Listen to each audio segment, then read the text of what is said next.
Hello, and welcome to Today in History for January 6th. I'm Michael Powell.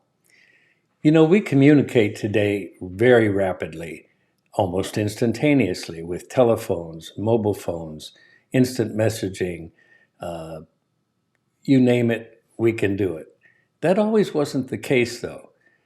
Today's episode, we're going to take you way back to the beginning of communication, when, on January 6th of 1838, Samuel Morse telegraph system was demonstrated for the first time at the Speedwell Iron Works in Morristown, New Jersey.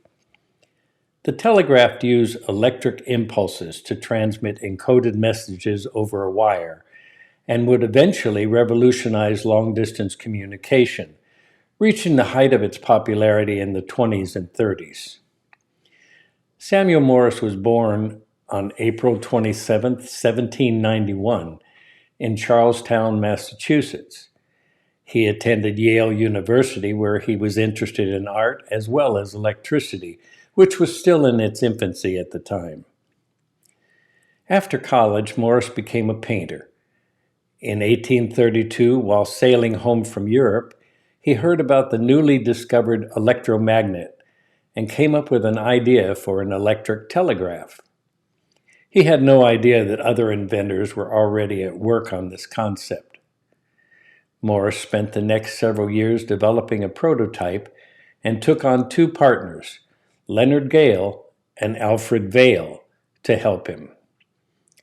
In 1838, he demonstrated his invention using Morse code, in which dots and dashes represented letters and numbers.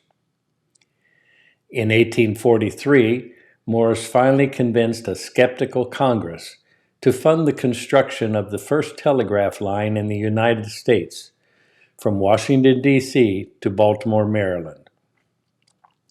In May of 1844, Morse sent the first official telegram over the line with the message, "What hath God wrought?" Over the next few years, private companies using Morse's patent set up telegraph lines around the Northeast. In 1851, the New York and Mississippi Valley Printing Telegraph Company was founded. It would later change its name to Western Union. In 1861, Western Union finished the first transcontinental line across the United States. 5 years later, the first successful permanent line across the Atlantic Ocean was constructed. And by the end of the century, telegraph systems were in place in Africa, Asia, and Australia. Because telegraph companies typically charge by the word, telegrams became known for their succinct prose, whether they contained happy or sad news. The word stop, which was free, was used in place of a period for which there was a charge. In 1933, Western Union introduced singing telegrams. During World War II, Americans came to dread the sight of Western Union couriers because the military used telegrams to inform families about soldiers' deaths. Over the course of the 20th century, the telegraph messages were largely replaced by cheap, long-distance phone service, faxes, and email.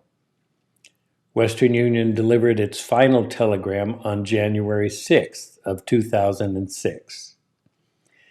Samuel Morse died wealthy and famous in New York City on April 2nd, 1872, at the age of 80. And that's how our very slow way of communicating became rapidly increased to what we have today. For January 6th, Today in History, I'm Michael Powell.